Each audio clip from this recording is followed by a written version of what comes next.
Hello friends, मैं आपके सामने गौरव मिगलानी। आज हम पढ़ने जा रहे हैं स्टाफिंग की प्रोसेस। ये हमारा स्टाफिंग का वीडियो नंबर सेकंड है। इससे पहले की फर्स्ट वीडियो आपकी इसी चैनल पर अपलोड हो चुकी है। तो स्टाफिंग के अंदर हमने क्या देखना है, आज स्टाफिंग की प्रोसेस क्या होती है। तो पहला जो पॉइंट है हमारा ये है कि estimating the man power requirement.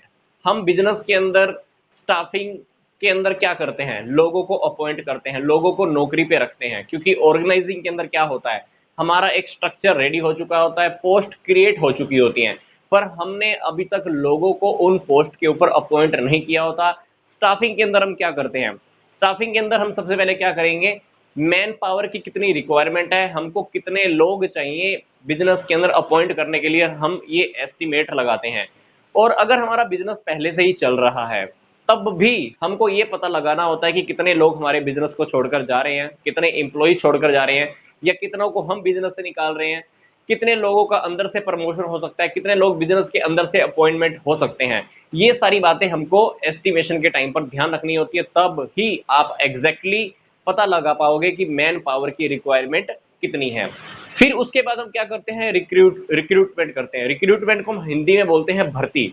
हम क्या करते हैं, डिफरेंट डिफरेंट ऑर्गेनाइजेशंस के साथ हम बात करते हैं, स्कूल्स के साथ, कॉलेजेस के साथ, क्योंकि वहां पर काफी सारे पढ़े लिखे लोग होते हैं, काफी सारे पढ़े लिखे एजुकेटेड पर्सन मिल जाते हैं। तो हम उनसे भी कांटेक्ट करते हैं, या हम न्यूज़पेपर के थ्रू भी रिक्रूटमेंट के लिए लोगों को अप्लाई करने के लिए बोलते हैं। अब मतलब ये क्या है, इसके अकॉर्डिंग हमने लोगों को इनवाइट करना होता है फर्म के अंदर नौकरी पाने के लिए।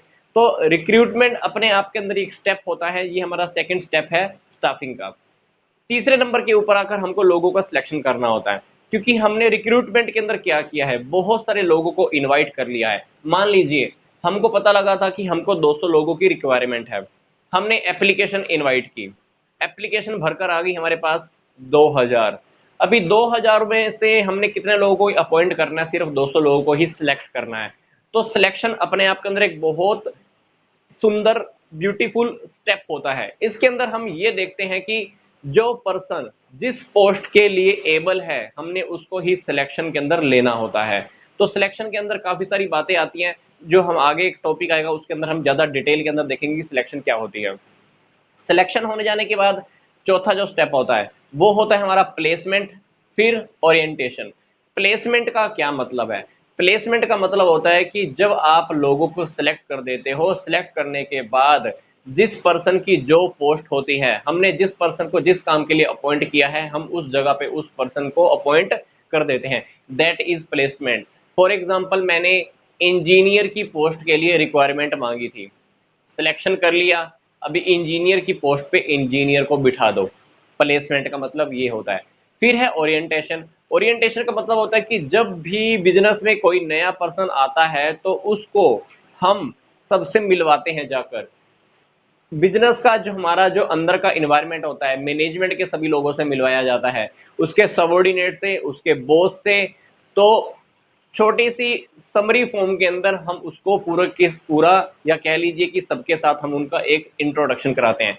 ओरिएंटेशन ये कह लो कि हम उसको बिजनेस के साथ, हमारा जो बिजनेस पहले से चल रहा होता है, हम उस नए वाले एम्प्लॉय को बिजनेस के साथ इंट्रोड्यूस कराते हैं कि हमारे बिजनेस में पहले कौन कौन लोग काम कर रहे हैं। क्योंकि ओरिएंटेशन एक बहुत अपने आप के अंदर एक सुंदर प्रोसेस होती है। ओरिएंटेशन से क्या होता है, एम्प्लॉय को ये लगना स्टार्ट होता है कि मैं इस बिजनेस का, इस ऑर्गेनाइजेशन का एक हिस्सा हूं। इससे उन लोगों के अंदर, नए एम्प्लॉय के अंदर अपनेपन की फीलिंग भी आ जाती है, बिलोंगिंगनेस भी आ जाता है। तो ओरिएंटेशन करवाना बहुत अच्छा रहता है।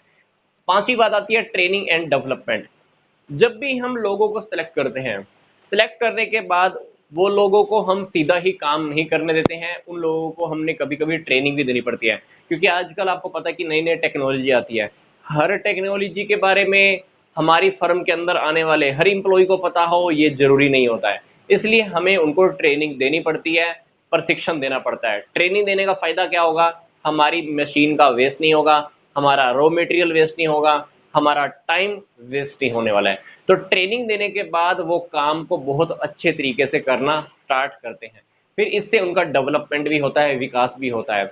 उनको इस एरिया का भी नॉलेज हो जाता है, उस डिपार्टमेंट का नॉलेज भी हो जाता है, उस डिपार्टमेंट का भी नॉलेज हो जाता है। तो मतलब चहुमुखी विकास हो जाता है ट्रेनिंग देने से, उनका ट्रेनिंग और डेवलपमेंट भी हो जाता है।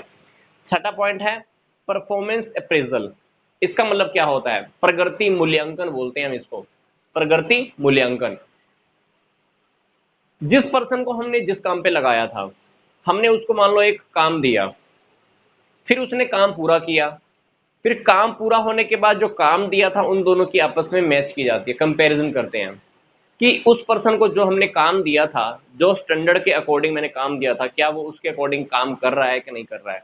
तो कंपैरिजन कराकर उसकी प्रगति का, उसकी परफॉर्मेंस का हम परफॉर्मेंस का इवैल्यूएशन करते हैं कि वो किस परफॉर्मेंस के अकॉर्डिंग काम कर रहा है, क्या वो पहले से ज़्यादा अच्छे तरीके से काम कर रहा है या कुछ नेगेटिव डेविएशन आया है। डेविएशन मतलब कोई डिफरेंस आया काम करने के अंदर।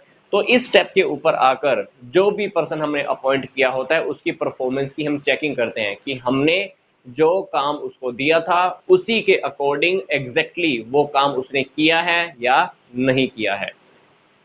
सातवीं बात, promotion and career career planning. Promotion के अंदर क्या होता है, देखो जैसे ही हम स्टाफिंग के अंदर आते हैं ये हमारी सोशल रिस्पॉन्सिबिलिटी बन जाती है। क्या बन जाती है? बिजनेस में जो भी अच्छा काम करेगा, जो भी मन लगा के दिल से काम करेगा, डेफिनेटली वो प्रमोशन पाने के लायक होता है। तो हमने लोगों को, ऐसे ऐसे एम्प्लॉयज को प्रमोशन भी देनी होती है और उनकी करियर की प्लानिंग भी करनी होती है ताकि वो बिजनेस में हमारे ऑर्गेनाइजेशन के अंदर काफ़ी हायर स्टेटस को अचीव कर पाएँ। तो प्रमोशन के अंदर हम क्या करते हैं, नीचे वाली पोस्ट से उसको किसी हायर स्टैंडर्ड की पोस्ट पर बिठा देते हैं, जिससे उसकी सैलरी भी बढ़ जाती है, उसका रुतबा, उसका रिस्पेक्ट प्रमोशन से इंक्रीज हो जाती है। फिर आठवीं बात आती है कंपनसेशन। कंपनसेशन के अंदर सिंपल सी बात करूं तो एम्प्लॉयज को सैलरी, वेजेस देने से रिलेटेड जो भी टॉपिक होते हैं वो कंपनसेशन के अंदर आते हैं, क्योंकि एम्प्लॉयज हमारी फर्म के अंदर आकर काम करते हैं, अपना टाइम देते हैं। तो हमारे बिजनेस का भी ड्यूटी बनता है उनकी जॉब के अकॉर्डिंग, उनके काम के अकॉर्डिंग उनको हम सैलरी दें, उनको क्षतिपूर्ति दी जाए, उनको कंपनसेट किया जाए। तो कंपनसेशन दो टाइप की दी जा सकती है। पहली जो कंपनसेशन होती है वो है direct financial payment. Direct financial payment के अंदर क्या है, टाइम बेस्ड। टाइम बेस के अकॉर्डिंग हम एम्प्लॉयज को क्या देते हैं, टाइम बेस के अकॉर्डिंग हम एम्प्लॉयज को क्या देते हैं, सैलरी देते हैं, वेजेस देते हैं। मान लो हमने उसको हर हफ्ते के बाद सैलरी दे दी, या हर महीने के बाद, या हर 15 दिन के बाद। तो जितना टाइम वो देता है टाइम के अकॉर्डिंग हम उसको सैलरी या वेजेस पे करते हैं। फिर डायरेक्ट फाइनेंशियल पेमेंट के अंदर जो दूसरा तरीका होता है पेमेंट का वो होता है परफॉर्मेंस बेस। वो जितनी परफॉर्मेंस करता है, परफॉर्मेंस के बेस के ऊपर भी हम उसको सैलरी या वेजेस पे करते हैं। अगर उसकी परफॉर्मेंस ज़्यादा अच्छी रहती है तो सैलरी ज़्यादा मिलती है, अगर उसकी परफॉर्मेंस कम रहती है तो उसकी सैलरी या वेजेस उसको कम दी जाती है। तो ये होती है हमारी डायरेक्ट फाइनेंशियल पेमेंट। फिर बात आती है indirect financial payment. Indirect financial payment के अंदर क्या होता है, कंपनी कभी कभी एम्प्लॉयज को रहने के लिए घर दे देती है, घूमने जाने के लिए, ट्रेवलिंग के लिए कुछ एक्सपेंस दे देती है, लीव ट्रेवल कंसेशंस दे देती है, कुछ और सुविधा दे देती है, अपनी तरफ से इंश्योरेंस की फैसिलिटी दे देती है। घर पे उसको जो घर प्रोवाइड करती है तो उस घर में उसको एक लगा लो कि नौकर भी दे देती है, जो जिसकी पेमेंट एम्प्लॉय को नहीं करनी होती, वो पेमेंट किसने करनी होती है कह लीजिए, तो वो पेमेंट करनी होती है बिजनेस ने ऑर्गेनाइजेशन के अंदर। हालांकि वो पेमेंट कौन करता है, एम्प्लॉय करता है, पर वो एम्प्लॉय ने पेमेंट नहीं करनी है अभी, वो पेमेंट कौन करेगा, बिजनेस खुद फेस करता है। तो इसको हम बोलते हैं इनडायरेक्ट फाइनेंशियल पेमेंट। मतलब डायरेक्ट फाइनेंशियल पेमेंट के अंदर तो क्या है, पैसा उसके हाथ में आता है। इनडायरेक्ट फाइनेंशियल पेमेंट के अंदर पैसा उसके हाथ में नहीं आता है, बल्कि जो पैसे की पेमेंट एम्प्लॉय ने करनी होती है वो पेमेंट एम्प्लॉय के बिहाफ पर कौन कर देता है, कंपनी पे कर देती है। मतलब कंपनी उसको जब एक्स्ट्रा फैसिलिटीज प्रोवाइड करती है तो उसको हम बोलते हैं इनडायरेक्ट फाइनेंशियल पेमेंट्स। तो ये थी हमारी स्टाफिंग की प्रोसेस। कहां से शुरू हुई, मैन पावर की रिक्वायरमेंट, हमको ये पता लगाना है कि कितने लोग हमको नौकरी के लिए चाहिए, कितनी पोस्ट खाली हैं, कितने लोग छोड़ के जाने वाले हैं, सारी बातों का पता लगा देते हैं। भर्ती निकालते हैं, लोगों को सिलेक्ट किया जाता है, प्लेसमेंट होता है, इंट्रोड्यूस किया जाता है, ट्रेनिंग होती है, परफॉर्मेंस का इवेल्युएशन होता है, उनकी प्रगति का मूल्यांकन होता है, प्रमोशन करते हैं हम उनका। फिर लास्ट में जो पॉइंट आया वो है कंपनसेशन का। डायरेक्ट पेमेंट भी आप कर सकते हो, इनडायरेक्ट पेमेंट भी आप कर सकते हो। तो ये हमारा स्टाफिंग का वीडियो नंबर 2 कंप्लीट हुआ।